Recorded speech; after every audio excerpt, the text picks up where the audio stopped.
Magandang araw sa inyo lahat. Ako nga po pala si Rian Dubinan at ngayong araw ay pag-uusapan natin ang isa sa mga pinakamalagang aral ng Budismo, ang rights o ang tamang pag-isip. Alam natin na ang ating isipan ay may malaking epekto sa ating mga kilos at desisyon, pero paano nga ba natin ay siguradong tama ang ating iniisip? Ano mga sinasabi ng Budismo tungkol dito? Tara, alamin natin. Ang rights ay bahagi ng Eightfold Path na gabay ni Buddha para sa tamang pamumuhay. Tumutukoy ito sa pagkakaroon ng mabuting dalisay at positibong kaisipan.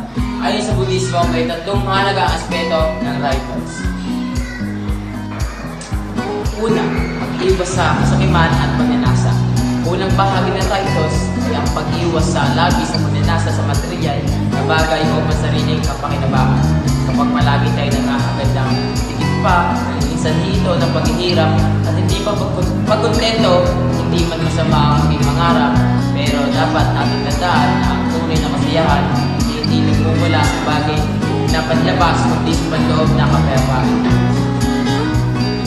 Pangalawa, mag-iwas sa galit po. Ang pangalawang aspeto ay pagtanggal ng galit, sama ng loob at pag-iiganti sa ating puso at isipan. Madalas sa mga negatibong emosyon ay nagdudulot ng hindi magagandang kilos.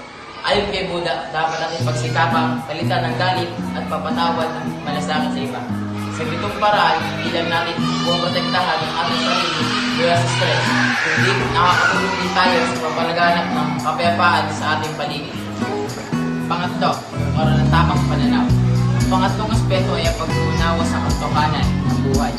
Ang lahat ay pagsamantala at patuloy na nagbabago. Kapag natanggap natin ito, mas magiging madali para sa atin ang pagiging bukas at pagbabago. Ang pagbumbaba at matanggap sa mga bagay na hindi natin kayang kontrolin.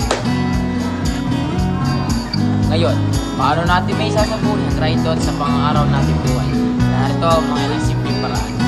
Una, magkaroon ng positibong pananaw. Imbes na mag-focus sa problema, hanapin ang mga aral na matutunan mula rito.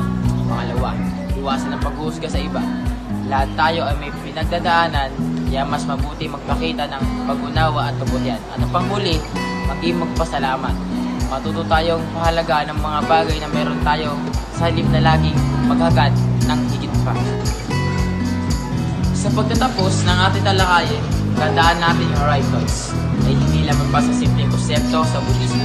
Ito ay isang gabay upang maging mas mabuti tayong tao, magkaroon ng payapang isipan, mamuhay ng may malasakit sa iba. Sa pamamagitan ng pag-iwas sa kasakiman, pagtanggal ng galit at tamang pananaw sa buhay, maaari nang maranasan ng mga maayos at makabulang buhay. Maraming salamat sa iyong pagkinig. Sana pinatutunan kayo sa ating talakayan ngayong araw. Hanggang sa muli na may maging mapayapa at masaya ang isipan niyo. Maraming salamat po.